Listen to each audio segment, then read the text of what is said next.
Заседание окружного суда Ньювилла проходило в душном старом зале. Судья Оливер Харрис, прикованный к инвалидной коляске после аварии, рассматривал дело Джастина Блейка, обвиненного в ограблении аптеки. Улики, телефонные записи, плохое видео и мотив казались убедительными. Но судью настораживало другое. Обвиняемый выглядел не как преступник, а как человек, потерявший надежду.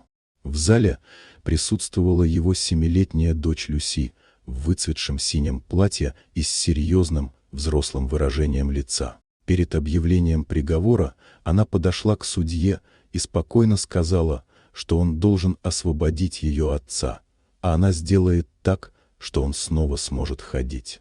Зал рассмеялся, но судья вдруг почувствовал легкое покалывание в ногах впервые за 15 лет. Тем не менее, приговор был вынесен – 10 лет заключения. Харрис решил, что странное ощущение просто совпадение. Но с тех пор он больше не мог уснуть, в ногах появилось забытое чувство. Через неделю он посетил приют, куда забрали Люси. Девочка передала ему флешку с записью, подтверждающей алиби отца. Видео ранее проигнорировал следователь Ричард Холт, известный сомнительной репутацией. Несмотря на давление и угрозы, Харрис добился пересмотра дела. Ночью Холт ворвался к нему домой с оружием, но Люси успела остановить его. Полиция прибыла вовремя и обнаружила доказательства фальсификаций. На следующий день судья выступил на пресс-конференции, признал ошибку и потребовал пересмотра. На новом слушании Джастина оправдали. В зал вошел судья уже на своих ногах.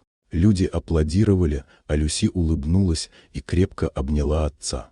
Прошло время. В тихом дворе за городом Джастин, Люси и судья Харрис сидели за столом. Девочка пригласила судью потанцевать. Он поднялся неуверенно, но сам и впервые за многие годы рассмеялся. Если вам понравилась эта история, поставьте лайк и подпишитесь, впереди еще много удивительных рассказов.